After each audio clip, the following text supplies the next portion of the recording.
Hello friends, आज हम बात करेंगे क्या हाई ब्लड प्रेशर वाले पेशेंट्स फास्टिंग कर सकते हैं। क्या उनके लिए इश्यूज हैं। क्या अगर कोई व्यक्ति इंटरमिटेंट फास्टिंग कर रहा है वजन कम करने के लिए तो ब्लड प्रेशर के लेवल्स पर क्या फ़र्क पड़ेगा। क्या ऐसे इश्यूज उनके लिए अराइज हो सकते हैं, क्या वो अपनी दवाइयाँ को ले सकते हैं या नहीं ले सकते। आज इस इंपॉर्टेंट इशू को एड्रेस करेंगे क्योंकि बहुत सारे हाई ब्लड प्रेशर वाले पेशेंट्स का वजन ज़्यादा होता है, वो फास्टिंग करना चाहते हैं लेकिन उनको टिप्स और प्रिकॉशंस के बारे में ज़्यादा नहीं पता होता, कहाँ सावधानियाँ बरतनी है उस बारे में नहीं पता होता, जिस वजह से होती है गलतियाँ। तो आज के टॉपिक में उम्मीद करेंगे कि आपको कुछ इंपॉर्टेंट टिप्स और ट्रिक्स पता चलेंगे जो हाई ब्लड प्रेशर वाले पेशेंट्स को ध्यान रखना चाहिए यदि वो इंटरमिटेंट फास्टिंग कर रहे हैं। तो टॉपिक पर जाने से पहले जो लोग हमारे चैनल पर नए हैं उन्हें रिक्वेस्ट करूँगा कि चैनल को सब्सक्राइब करें, वीडियो को लाइक और शेयर करें।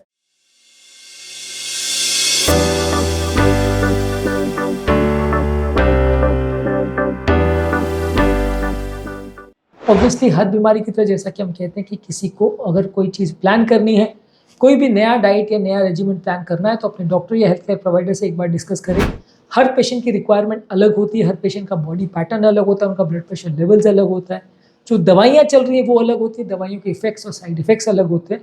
तो जो भी आप फास्टिंग प्लान कर रहे हो उससे पहले एक बार डॉक्टर के साथ ज़रूर डिस्कस करें, क्योंकि आप नहीं करोगे डिस्कस तो फिर गलतियाँ होने का चांस ज़्यादा होता है, प्रॉब्लम्स होने का चांस ज़्यादा होता है।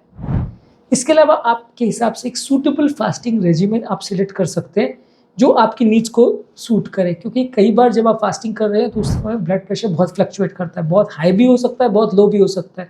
शुगर लेवल फ्लक्चुएट करते हैं तो उस हिसाब से आपका बीपी लेवल भी फ्लक्चुएट कर सकता है। मेंटल स्ट्रेस भी हो सकता है, जब भूख लगती है तो बहुत ज़्यादा आपका दिमाग पर तनाव होता है, ब्लड प्रेशर उससे भी बढ़ या घट सकता है। फीडिंग हैबिट्स भी आपकी बढ़ घट सकती हैं, क्योंकि उसमें जब आप खाने वाला पीरियड होता है उसमें ज़्यादा खाते हैं, फास्टिंग वाला पीरियड होता है उसमें नहीं खाते हैं। नहीं जब खाते तो बॉडी में स्ट्रेस हार्मोन्स बनते हैं और ये आपके ब्लड प्रेशर को ट्रिगर कर सकते हैं, ब्लड प्रेशर ज़्यादा बढ़ सकता है।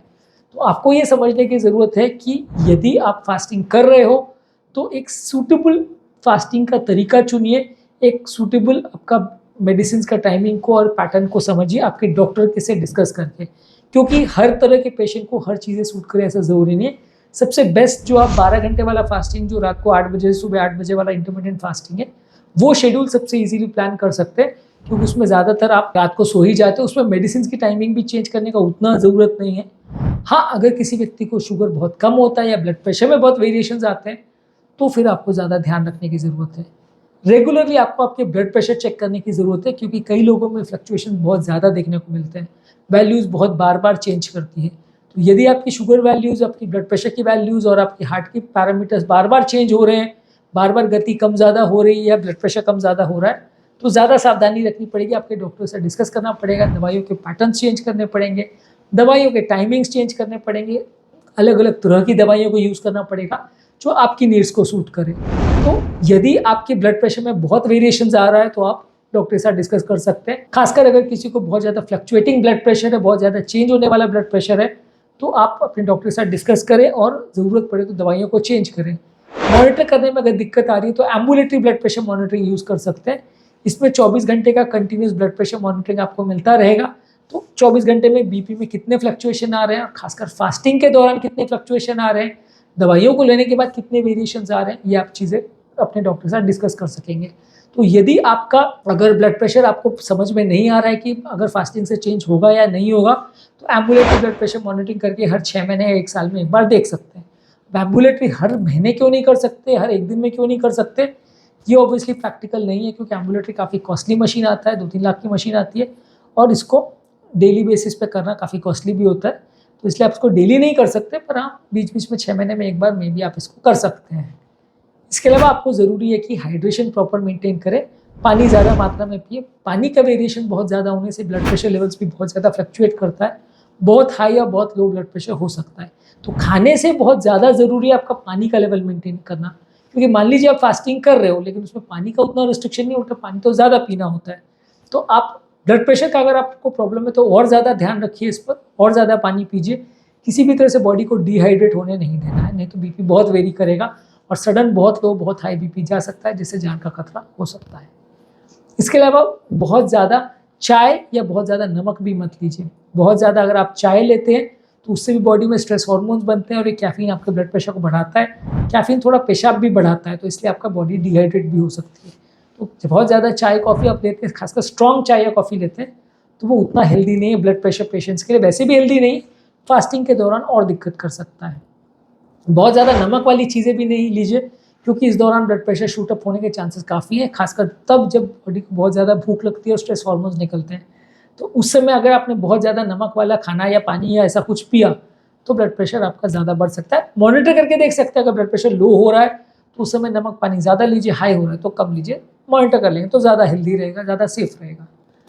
इसके अलावा ज़्यादा न्यूट्रिएंट डेंस फूड पर फोकस करिए, यानी जो फास्टिंग में 12 घंटे का आपका फास्टिंग पीरियड है, बाकी 12 घंटे जो आपको खाना है या जितने भी घंटे आपको खाने का पीरियड है, उस समय बहुत कुछ ऐसा मत खाइए जो हाई कैलोरी और लो न्यूट्रिएंट वाला फूड हो।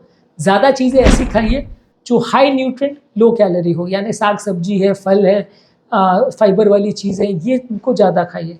आप अगर उस समय चाय कॉफ़ी लेते हैं, आप उस समय जूसी ड्रिंक्स लेते हैं, आप उस समय अगर अल्कोहल लेते हैं, उस समय आप मिठाइयाँ खाते हैं, चॉकलेट, पिज़्ज़ा और ये सारी चीज़ें खाते हैं, तो ये हेल्दी नहीं है और इसमें आपको दिक्कत आएगी।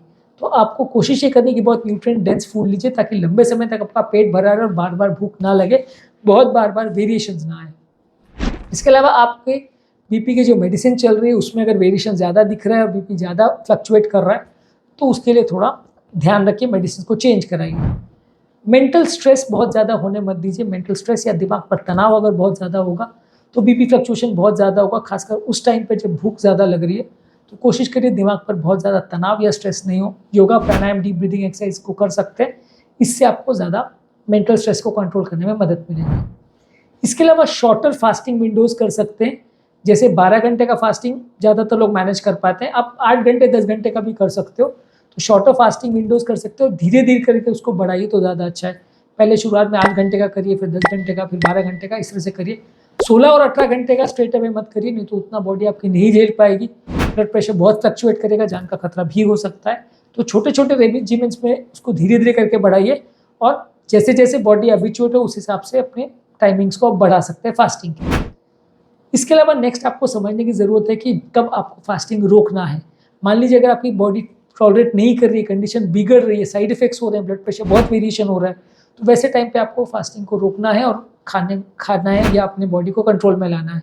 तो अगर कंडीशन बिगड़ रही है तो आपको थोड़ा ज़्यादा ध्यान रखने की ज़रूरत है। इसके अलावा प्रोसेस्ड खाना बहुत ज़्यादा नहीं खाना है। बहुत ज़्यादा हाई सोडियम और बहुत ज़्यादा प्रोसेस फूड खाएंगे तो वो आपके ब्लड प्रेशर और शुगर लेवल्स को बहुत जल्दी फ्लक्चुएट करता है, इससे आपको ज़्यादा वेरिएशन होगा, ज़्यादा साइड इफेक्ट्स और प्रॉब्लम होगी। बहुत ज़्यादा आपको मील्स को प्लान करके चलना है, जो आपको कल खाना है, परसों खाना है, उसके अगले दिन खाना है, पहले से प्लान करके रखिए। रैंडमली कुछ भी आप दुकान में गए, जो मिला वो खा लिया, अगर इस टाइप का आप शेड्यूल पैटर्न मेंटेन करेंगे तो रिजल्ट्स आपको कभी अच्छे नहीं मिलेंगे। जो भी अगर आपको खाना पीना है वो पहले से अगर आप प्लान कर रखेंगे तो ज़्यादा आपको अच्छा रिस्पॉन्स मिलेगा और बॉडी भी आपका उतना सडन सरप्राइजेज में नहीं जाएगी, ब्लड प्रेशर भी बहुत वेरी नहीं करेगा। पहले से अपने फूड्स को प्लान करिए। मेडिसिन के टाइमिंग को कंसिस्टेंटली मेंटेन करिए, उसमें भी बहुत ज़्यादा चेंजेस मत करिए। मान लीजिए अगर आपका सुबह 8 बजे का मेडिसिन है, उसको आप 2 बजे ले रहे हो, 4 बजे ले रहे हो, तो हर मेडिसिन का काम करने का और बढ़ने घटने का जो तरीका है वो अलग होता है। तो उसको समझ के डॉक्टर आपको टाइमिंग देते हैं, वो टाइमिंग को आपको प्रॉपरली मैनेज और मेंटेन करके चलना है। यदि आप उसमें रैंडमली एडजस्ट करोगे या दवाइयों को मिस करोगे तो प्रॉब्लम्स ज़्यादा होंगी। कैफीन वाली चीज़ें या बहुत ज़्यादा चाय कॉफ़ी सडनली आपके ब्लड प्रेशर को बढ़ा सकती है, तो बहुत ज़्यादा एनर्जी ड्रिंक्स या कैफिनेटेड ड्रिंक्स जो कई बार जागने के लिए यूज़ करते हैं लोग, उनको अवॉइड करिए, ये आपका सडनली ब्लड प्रेशर बढ़ा सकती है। बहुत ज़्यादा चाय कॉफ़ी भी एक बार में मत लीजिए, सडन इससे ब्लड प्रेशर बढ़ सकता है। कई बार भूख मिटाने के लिए लोग इस तरह की चीज़ें लेते हैं, ये हेल्दी नहीं है और ये आपको ब्लड प्रेशर सडनली शूटअप हो सकता है, दिक्कत हो सकती है। रेगुलर अपने ब्लड प्रेशर को चेक करिए, और यदि कोई प्रॉब्लम हो रहा है तो तुरंत अपने डॉक्टर को मिलिए।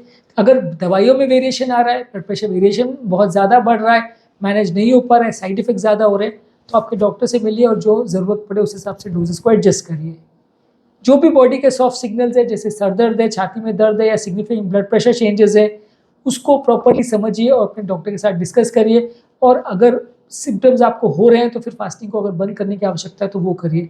जो भी बॉडी के सिग्नल्स है, जहाँ ऐसा लग रहा है कि कंडीशन बिगड़ रही है, कुछ हार्ट का प्रॉब्लम हो रहा है, वहाँ पे आपको सावधानी रखने की ज़रूरत है। जहाँ कुछ ब्रेन रिलेटेड सिम्टम्स हो रहे हैं कि बीपी वेरिएशन हो रहा है, धुंधला दिख रहा है, कॉन्सेंट्रेट नहीं कर पा रहे, कुछ साइड इफेक्ट्स हो रहे हैं, तो फिर आपको डॉक्टर से डिस्कस करना की ज़रूरत है। और फास्टिंग को बंद करके उस समय अपनी बॉडी को कंट्रोल में लाइए, ज़रूरत पड़े तो डॉक्टर को दिखाइए। पर उस समय लापरवाही मत करिए। उस समय अगर आपने लापरवाही करी तो कंडीशन बिगड़ भी सकती है। तो आज के टॉपिक में हमने बात करी हाई ब्लड प्रेशर वाले पेशेंट्स अगर इंटरमिटेंट फास्टिंग करेंगे तो क्या क्या चीज़ों का ध्यान रखने की ज़रूरत है, क्या क्या सावधानियां उनको बरतने की ज़रूरत है। उम्मीद करूँगा कि आज के टॉपिक में कुछ नई बातें जानने को मिली होगी। जो लोग हमारे चैनल पर नए हैं उन्हें रिक्वेस्ट करूँगा कि चैनल को सब्सक्राइब करें, वीडियो को लाइक और शेयर करें।